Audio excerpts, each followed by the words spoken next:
Hello everyone, welcome back to my channel. I hope आप सभी की प्रिपरेशन बहुत अच्छी चल रही होगी और आई होप मेरी वीडियोस आप लोगों को काम आ रही होगी। मैंने जो भी स्ट्रैटेजी वीडियोस और जो भी टू डू लिस्ट डाला है, आई होप आप लोगों को वो वीडियोस बहुत हेल्पफुल लग रही होगी। तो आज मैं आप लोगों को अपनी आरआरबी पीओ और आरआरबी क्लर्क की सक्सेस स्टोरी बताने वाली हूँ। मैंने आरआरबी पीओ और आरआरबी क्लर्क दोनों 2022 मैंने क्लियर किया है और मैंने IBPS PO pre and mains भी क्लियर कर चुकी हूँ मैं 2022 एंड ईएसआईसी यूडीसी मेंस भी मैंने क्लियर किया हुआ है। मैंने उसका कंप्यूटर टेस्ट भी निकाल लिया था पर मेरा मेरिट लिस्ट में नाम रह गया था, नहीं आया। और मैंने एसबीआई क्लर्क प्रीलिम्स भी निकाला है 2022। तो मैं आज आप लोगों को अपनी पूरी जर्नी बताऊंगी कि मैंने कौन से ईयर से स्टार्ट की अपनी प्रिपरेशन, मुझे क्या बीच में डिफ़िकल्टीज़ आई और मेरा क्या स्ट्रगल रहा ये पूरा 1 ईयर। तो ये पूरा मैं आप लोगों से शेयर करने वाली हूँ। और वीडियो स्टार्ट करने से पहले मैं आप लोगों को एक चीज़ बोलना चाहूँगी। वीडियो बनाने के लिए, एडिट करने के लिए बहुत मेहनत लगती है। तो अगर आप लोग मेरे चैनल को सब्सक्राइब करोगे और मेरे वीडियोस को लाइक करोगे तो मुझे बहुत खुशी होगी। तो वीडियो स्टार्ट करते हैं। तो मैंने जो है अपनी जर्नी अगस्त 2021 से स्टार्ट करी थी। तभी मैंने जस्ट पढ़ना चालू ही किया था। तो जो भी मेरे प्रीलिम्स थे, एसबीआई, आरआरबी, किसी के भी प्रीलिम्स नहीं निकले थे। मुझे इवन पेपर अटेम्प्ट कैसे करना है वो भी मुझे आइडिया नहीं था। तो मेरा पहले से ही क्लियर था कि इस साल के एग्ज़ाम्स तो नहीं निकलने वाले, 2022 के ये एग्ज़ाम्स को टारगेट करूँगी और उसी के लिए प्रिपरेशन वही माइंडसेट में लेकर चल रही थी। तो हुआ क्या कि फिर मैंने पढ़ना चालू किया एंड आईबीपीएस क्लर्क प्रीलिम्स जो है वो पोस्टपोन हो गया था कुछ लैंग्वेज बैरियर के कारण, कि कोई लैंग्वेजेस शायद इंक्लूड करने थे ऐसा कुछ स्टेट्स में। तो इस वजह से जो आईबीपीएस क्लर्क का जो प्रीलिम्स है वो पोस्टपोन हो गया था। तो मुझे क्या है और टाइम मिल गया था पढ़ने के लिए। तो आई गेस दिसंबर में हुई थी आईबीपीएस क्लर्क 2021 की प्रीलिम्स के एग्ज़ाम। तो मुझे सफिशिएंट टाइम मिल गया था। तो मेरा आईबीपीएस क्लर्क प्रीलिम्स 2021 निकल गया था। और मैंने जो है मेंस की तैयारी तभी उतने अच्छे से स्टार्ट नहीं की थी। मैं सिर्फ प्रीलिम्स पे ही फोकस कर रही थी क्योंकि मैंने तभी स्टार्ट किया था, अपने कॉन्सेप्ट्स वगैरह क्लियर किए थे अगस्त से। तो मेरे पास ज़्यादा टाइम था नहीं, अगस्त, सितंबर, अक्टूबर, नवंबर, 4 मंथ्स थे मेरे पास। तो मैं प्रीलिम्स के पहले बहुत सारी चीज़ें होती है कि पहले रीजनिंग के कॉन्सेप्ट्स क्लियर करने होते हैं, फिर क्वांट के कॉन्सेप्ट्स क्लियर करने होते हैं, क्लासेस देखनी होती है, सब कुछ। तो मैं ये समझ गई थी कि मुझे जीए पढ़ना होगा क्योंकि मैंने 2-3 स्ट्रैटेजी वीडियोस देखे थे, जैसे आप लोग देखते हो वैसे मैं भी देखती थी एक नॉर्मल एस्पिरेंट की तरह। तो मुझे ये समझ में आ गया था कि मुझे जीएस साथ में पढ़ना है। पर मुझे ये भी माइंडसेट लेकर चलना था, ये मेरी गलती थी कि मेंस का भी इनफ प्रैक्टिस करना है। तो मैंने सिर्फ प्रीलिम्स की ही प्रिपरेशन जारी रखी थी और उसके साथ साथ मैं करंट अफेयर्स पढ़ते रहती थी। करंट अफेयर्स में डेली पढ़ने लग गई थी। तो मेरा प्रीलिम्स क्लियर हो गया आईबीपीएस क्लर्क 2021 का। फिर जब मेंस की बारी आई तो मैं थोड़ा सा कॉन्शियस हो गई, ज़्यादा टाइम था नहीं, 10-11 डेज ही मिले थे। और तभी मुझे कोविड हो चुका था तभी। तो मेरी तबीयत उतनी ज़्यादा ठीक थी नहीं, तो मैंने ज़्यादा टाइम भी नहीं दे पाई थी मेंस एग्ज़ाम्स के लिए। तो मैंने क्या किया, जितना मुझसे होता था मैं मॉक टेस्ट देती थी और पिछले साल के पेपर मैंने सॉल्व किया, ज़्यादा प्रैक्टिस भी नहीं कर पाई। और जो मैंने करंट अफेयर्स पढ़े थे मैंने सिर्फ उसी को रिविज़न किया। अब हुआ क्या कि आईबीपीएस क्लर्क मेंस जब मैं देने के लिए गई थी तो कॉन्फिडेंस जो एक बहुत इम्पॉर्टेंट फैक्टर है अगर आप एग्ज़ाम देने जाते हो। अगर आपका कॉन्फिडेंस डाउन है तो आपको जो आता है आप वो भी भूल जाते हो। बस वही हुआ मेरे साथ। मैंने जो है, मुझे अभी भी अच्छे से याद है वो क्वेश्चंस जिनकी वजह से मेरा सिलेक्शन रुक गया था। मेरा जो मेन सिलेक्शन है वो क्वांट की वजह से ही रुका था, गलती मेरी भी थी और कॉन्फिडेंस भी थोड़ा लो था। तो मैं आपको बताती हूँ क्या हुआ।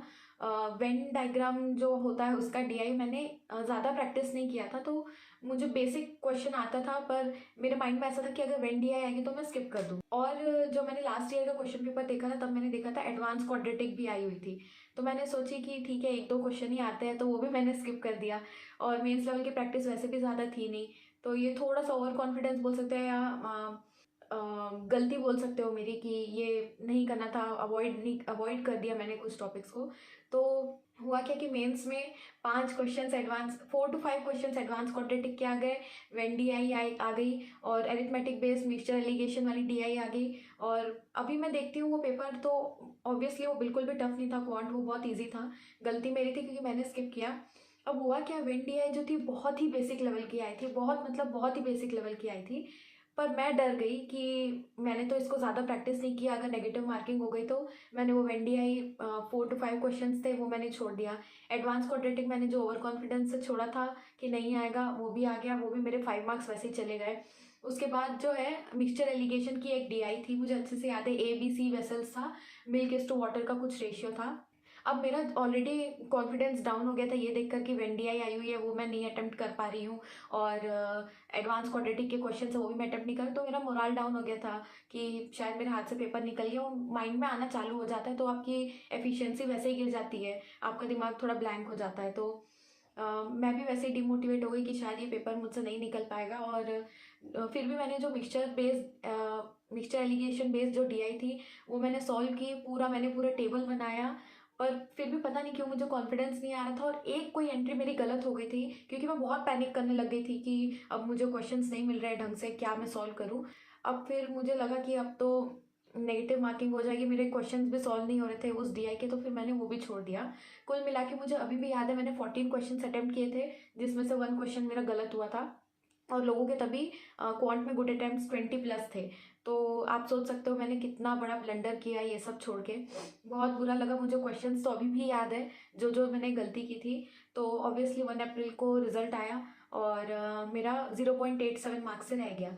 मतलब मैं इतने पास थे सिलेक्शन के, बस जो मेरा कॉन्फिडेंस लो हुआ उस वजह से ही मेरा सिलेक्शन रह गया, क्योंकि मैं जब घर आई और मेमोरी बेस्ड क्वेश्चंस मैंने देखे थे, जो वो डीआई थी, वो एग्जैक्ट डीआई किसी ने पोस्ट किया था, तो वो मैंने सोचा कि चलो मैं खुद से एक बार सॉल्व करती हूँ। एक बार में मुझसे वो डीआई बन गई थी।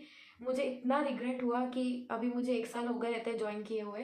खैर कोई बात नहीं। तो जब 1 अप्रैल को रिजल्ट आया तभी मैंने सोच लिया कि अब वापस से मुझे इस 2022 की जो भी मैंने गलतियाँ की है 2022 के एग्ज़ाम्स के लिए, मुझे वो रिपीट नहीं करनी है, वापस से मेरे को पढ़ना चालू करना है। तो बेसिकली लोग क्या करते हैं कि जब उनको पता है कि हमारा पिछले साल प्रीलिम्स निकला है, मेंस में ही हम अटक रहे हैं, तो अब हम सिर्फ मेंस लेवल की प्रैक्टिस करेंगे, या अब हम अलग से कुछ नहीं पढ़ेंगे, वापस से शुरू से स्टार्ट नहीं करेंगे, हम सिर्फ प्रैक्टिस करेंगे, ऐसा सोचते हैं। पर मैंने ऐसा नहीं किया। मैंने क्या किया कि जैसे फिर से क्लासेस देखना चालू करते हैं, क्वांट्स की मैंने किया, रीजनिंग की ऑफ कोर्स तो ज़रूरत नहीं पड़ती है, एक बार देखने के बाद सिर्फ प्रैक्टिस ही कर सकते हो आप। फिर रीजनिंग में एक बार कॉन्सेप्ट सीख गए हो तो मैंने क्या किया, वापस से मैंने अरिथमेटिक की क्लासेस लगाना चालू की। बेसिक से जो आशीष सर की क्लासेस आती है वो मैंने देखना चालू किया, और धीरे धीरे करके सारी क्लासेस कंप्लीट कर ली। जो जो बेसिक बेसिक एकदम ही बेसिक लेवल के क्वेश्चंस होते थे जो मुझसे बन जाते थे, तो क्वेश्चन देख के मैं स्किप कर देती थी, और जो थोड़े हार्ड क्वेश्चंस होते थे वो मैं सॉल्व करती थी। तो मैंने क्लासेस वापस से अपने जो रिवीजन टाइप का होता है ना अपने बेसिक कॉन्सेप्ट का, उसके लिए मैंने क्लासेस देखना चालू किया।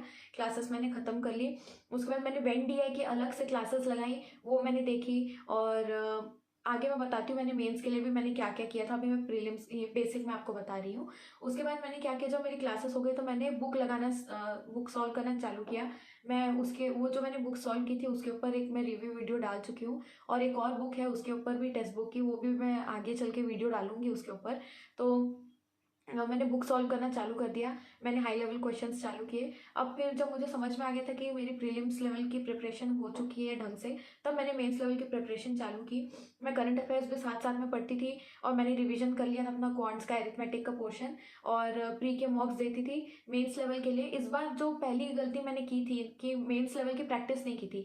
देखिए, आप प्री लेवल के क्वेश्चंस आपको कॉन्फिडेंस इसीलिए आता है क्योंकि आप उसको इतना प्रैक्टिस कर लेते हो कि आपको इतना कॉन्फिडेंस आ जाता है कि अब मैं ये क्वेश्चन से मॉक हो या एग्जाम हो मैं सॉल्व कर लूँगी, क्योंकि वो प्रैक्टिस आपने उतनी की होती है। मैंने मेंस में प्रैक्टिस कहाँ की थी, बहुत कम मैंने की थी, टाइम स्पेंड भी कम मिला था मुझे, और ऊपर से मेरी हेल्थ इश्यूज भी थे मेरे, तभी तो मैं ज़्यादा प्रिपेयर कर नहीं पाई थी, और गलती भी थी मेरी एग्जाम हॉल में। तो मैंने क्या किया, मेंस के लिए डीआई के लिए अलग से क्लासेस लगाना चालू कर दिया मैंने यूट्यूब पे। और मेंस लेवल के लिए मेरी जो अरिथमेटिक की प्रिपरेशन है वो तो बुक से हो ही रही थी।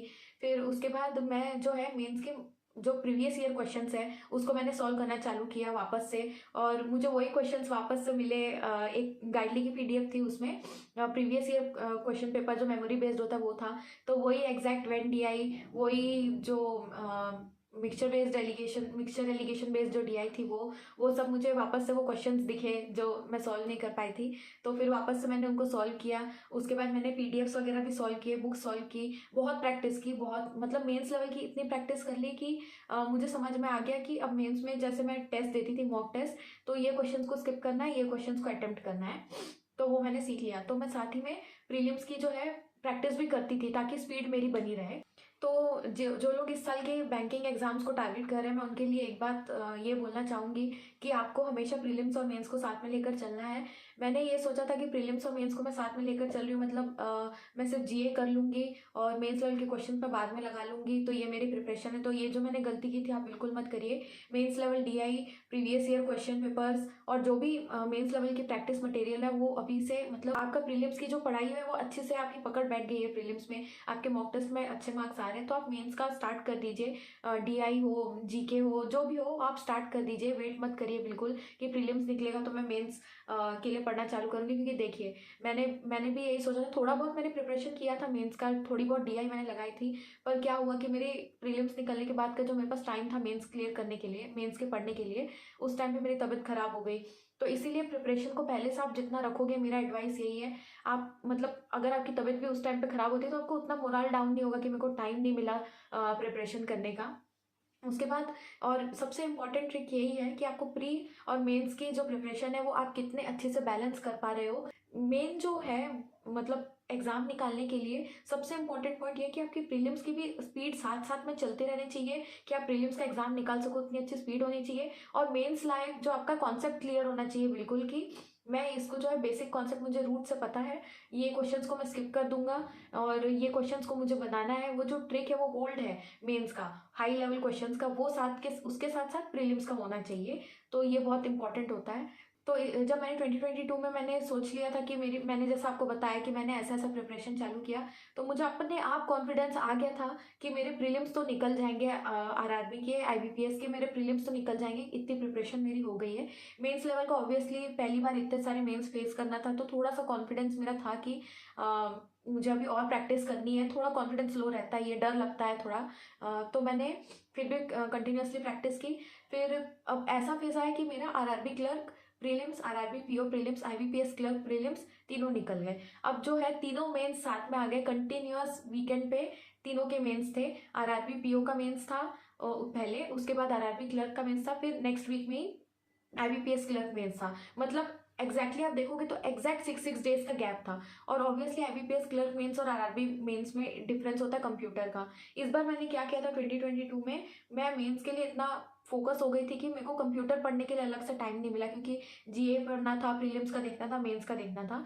तो मैंने क्या किया, प्रीलिम्स निकलने के बाद जो मेरे को टाइम मिला था उसके मेंस के लिए, तब मैंने कंप्यूटर पढ़ना चालू किया। तो आप पैनिक मत होना बिल्कुल भी, ऐसा नहीं है कि आप शुरू से कंप्यूटर पढ़ो पढ़ो आपके विषय। मैंने एंड टाइम पे पढ़ा था, मेरा हो गया था। और अगर मैं पढ़ सकती हूँ एंड टाइम पे, कंप्यूटर पढ़ सकती हूँ, तो आप भी पढ़ सकते हो। ऐसा कुछ भी नहीं है, मैं भी एक एवरेज स्टूडेंट ही हूँ। तो मैंने कंप्यूटर पढ़ना चालू किया, मेंस की प्रिपरेशन की। आरआरबी पीओ का मेरा मेंस जब मैं देकर आई थी तो मुझे थोड़ा कॉन्फिडेंट फील हो रहा था कि हाँ पेपर अच्छा गया है। फिर मैंने कंटिन्यूअस 3 मेंस दिए। तो ऑब्वियसली आप 3 मेंस देते हो तो उसके बाद आपका माइंड थोड़ा थक जाता है इतना, क्योंकि हाई लेवल क्वेश्चंस होते हैं, 2-2 3-3 घंटे का पेपर होता है। तो उसके बाद फिर मैंने आईबीपीएस पीओ का एग्ज़ाम दिया, एसबीआई का एग्ज़ाम दिया, आरआरबी पीओ मेंस का रिजल्ट आ गया। तो उसमें देखा कि मेरा मेंस क्लियर हो गया है। तो मार्क्स तभी शो नहीं करते हैं, वो इंटरव्यू के लिए डायरेक्ट कॉल करते हैं। जो मार्क्स है फाइनल 1 जनवरी को ही पता चलता है। तो फिर मैंने इंटरव्यू के लिए भी मैंने कभी शुरू से पढ़ाई नहीं की थी। मैंने बैंकिंग अवेयरनेस की भी प्रिपरेशन जो इंटरव्यू के लिए ही किया था, अलग से मैंने कभी करंट अफेयर्स के लिए पढ़ा नहीं था करंट अफेयर्स के साथ में। तो मैंने वापस से इंटरव्यू की प्रिपरेशन चालू करी। और मैं वो सब भी आपको बताऊंगी कि मैंने इंटरव्यू के लिए कहाँ से पढ़ा और कैसे मैंने नोट्स बनाए, और जो बेसिक क्वेश्चन है उसके लिए आप क्या आंसर देना चाहिए, वो सब मैं एक सेपरेट वीडियो में आप लोगों को बता दूंगी, अपने इंटरव्यू का एक्सपीरियंस। तो इंटरव्यू देकर आई तो ठीक ठीक गया, उतना भी अच्छा नहीं गया था मेरा इंटरव्यू, क्योंकि कुछ कुछ आंसर्स थे, क्वेश्चंस थे जिसके आंसर्स मैं दे नहीं पाई थी। पर आरआरबी क्लर्क के लिए मैं श्योर थी शायद कि मेरा निकल जाएगा करके। फिर 1 जनवरी को रिजल्ट आया और मेरा आरआरबी क्लर्क और आरआरबी पीओ दोनों में सिलेक्शन हो गया था। और फिर बहुत खुशी हुई ये देखकर। फिर ये भी पता चला कि IBPS PO का मेंस का भी रिजल्ट मेरा निकल गया, इंटरव्यू का कॉल लेटर भी आ गया था। देन SBI क्लर्क प्रीलिम्स निकल गया था, मैं मेंस देने नहीं जा पाई क्योंकि मैंने GA भी पढ़ा नहीं था बिल्कुल भी, और RRB में सिलेक्शन हो गया है। तो फिर मैंने सोचा कि किसी की सीट लेने से अच्छा है कि मैं नहीं जाती हूँ मेंस देने के लिए, और पढ़ाई भी उतनी हुई नहीं थी। तो ये था मेरी जर्नी। और मैं अपनी जर्नी से आप लोगों को यही बोलूँगी कि देखिए, मेंस की भी प्रिपरेशन करते रहिएगा। और बिल्कुल सबसे इम्पॉर्टेंट जो है, जो मैंने सबसे बड़ी गलती मेरी आज भी मैं यही बोलूँगी, कुछ टॉपिक्स को स्किप करने से भी ज़्यादा बड़ी बड़ी गलती ये है कि मैंने कॉन्फिडेंस मेरा लो हो गया। मुझे, अगर मैं कॉन्फिडेंट रहती कि नहीं ये क्वेश्चन मुझे बनाना है, मैं वो WNDI अगर सॉल्व कर लेती, मेरे 4 क्वेश्चन सॉल्व हो जाते, तो मेरा IBPS क्लर्क में सिलेक्शन हो जाता। तो सबसे इम्पॉर्टेंट मेरे हिसाब से तो यही है कि आपको कॉन्फिडेंट रहना है, बिल्कुल पैनिक नहीं करना है। देखिए, डिमोटिवेशन आती है बीच में, मुझे भी आई थी। मैं जब प्रीलिम्स के भी मॉक्स देती थी तो हमेशा मेरा 90 परसेंटाइल के ऊपर नहीं आया, मैक्सिमम टाइम्स मेरा 90 परसेंटाइल या 85 के ऊपर ही आता था। पर कई बार ऐसा होता था जब माइंड बहुत ड्रेन हो जाता है, कोई सर्कमस्टेंसेस की वजह से, कोई पजल में अटक जाते हो, किसी में भी कुछ भी दिक्कत से 70s में भी आया है मेरे परसेंटाइल। वो भी मैं आप लोगों को दिखाऊंगी। मैं सारे मॉक्स के, जितने भी मैंने मॉक्स दिए आज तक, मैंने सबका मार्क्स परसेंटाइल डेट के साथ मैंने लिखा है, वो भी मैं आप लोगों को दिखाऊंगी। तो मेरे भी परसेंटाइल कम है, मुझे भी बहुत डाउट होता था कि पता नहीं प्रीलिम्स भी निकलेगा कि नहीं निकलेगा, क्या होगा मेरा, वापस से मुझे पढ़ाई तो नहीं करनी पड़ेगी। तो मैं यही बोलना चाहती हूँ, ये जो फेस है सबके एस्पिरेंट्स के, सभी के जर्नी में आता है, मेरे भी आया था। और मैं भी यूट्यूब में, फिर आप ही की तरह मैं भी दूसरों का चैनल देखती थी, स्ट्रैटेजी वगैरह देखती थी। तो मैं भी कमेंट करती थी कि मेरा परसेंटाइल इतना आ रहा है, मेरी स्पीड में दिक्कत आ रही है, तो मेरा निकलेगा कि नहीं। तो मैं यही बोलूँगी, आपको बिल्कुल पैनिक मत करो। मुझे मालूम है स्पीड आने में बहुत टाइम लगती है, मतलब एक बार में आप 2-3 दिन में सोचोगे प्रैक्टिस कर रहे हैं तो फिर स्पीड आ जाएगी, ऐसा कुछ भी नहीं है। सिर्फ सबसे इंपॉर्टेंट है आपको एक कॉन्फिडेंस रखना है अपने अंदर, और दूसरा है पेशेंस रखना है। अपने आप आपके मार्क्स इंप्रूव होंगे, आपका परसेंटाइल इंप्रूव होगा, आपको खुद में इंप्रूवमेंट दिखेगी, और सबसे बड़ी बात, आपको कॉन्फिडेंट फील होगा। जैसे मैं फील करती थी कि प्रीलिम्स तो मेरा निकल जाएगा, वैसे आपको भी आएगा। और मैं चाहती हूँ कि जैसे मुझे कॉन्फिडेंस था कि मेरा प्रीलिम्स निकल जाएगा, वैसे आपका मेंस भी निकल जाए, आपकी सिलेक्शन हो जाए, आपके अंदर वैसा कॉन्फिडेंस आए। तो मैंने अपनी जर्नी में जो भी सोर्सेस यूज़ किए, जो भी मैंने मॉक टेस्ट दिए, जो भी मैंने बुक सॉल्व किए, और जो भी मैंने जैसे पढ़ाई की, जो मेरी स्ट्रैटेजी थी, मॉक देने की मेरी स्ट्रैटेजी कैसे होती है, सेक्शन को कैसे एक एक अटेम्प्ट करना है, कौन से क्वेश्चंस पहले करने हैं, कौन से स्किप करने हैं, कोई ऐसे कोई टॉपिक्स थे जो मैंने स्किप किए, सब कुछ मैं आप लोगों को बताऊंगी ऑनेस्टली। और मुझे पता है कि मेंस के लिए आपको ज़्यादा गाइडेंस, मतलब है गाइडेंस अवेलेबल है, पर उतनी ज़्यादा अवेलेबल नहीं है। मेरे टाइम पे भी मेंस के लिए उतनी ज़्यादा गाइडेंस अवेलेबल नहीं थी। प्रीलिम्स के लिए ऑनलाइन आप देखोगे तो गाइडेंस ज़्यादा है। तो मैं अपनी तरफ से पूरी कोशिश करूँगी, क्योंकि मैंने 3 मेंस फेस किए हैं, 4 मेंस फेस किए हैं, RRB clerk, PO, IBPS clerk, IBPS PO, और ESIC का भी मेंस फेस के 5 मेंस मैंने दिए हैं। तो मुझे पता है कि कैसे पैनिक होता है थोड़ा, कि मेंस लेवल थोड़ा ऊपर का लेवल होता है, कैसे प्रैक्टिस करना है, वो सब कुछ मैं आपको अपने चैनल पे बताऊंगी। बस आप थोड़ा सा पेशेंस रखिए, मैं धीरे धीरे सारी चीज़ों को कवर करके वीडियोस बनाऊंगी। बस आप चैनल को सब्सक्राइब करिए, और मुझे थोड़ा टाइम दीजिए, मैं वीडियोस ज़रूर अपलोड करूँगी। और यही था मेरा जर्नी का वीडियो। तो अगर आप लोगों को वीडियो अच्छी लगी हो तो प्लीज़ ज़रूर लाइक करके कमेंट करिए, और अगर वीडियो से हेल्प होती है तो कमेंट ज़रूर करिए, और प्लीज़ सब्सक्राइब करिए, वीडियोस बनाने के लिए बहुत मेहनत लगती है। तो अब मिलते हैं नेक्स्ट वीडियो में, आज के लिए बस इतना ही, बाय।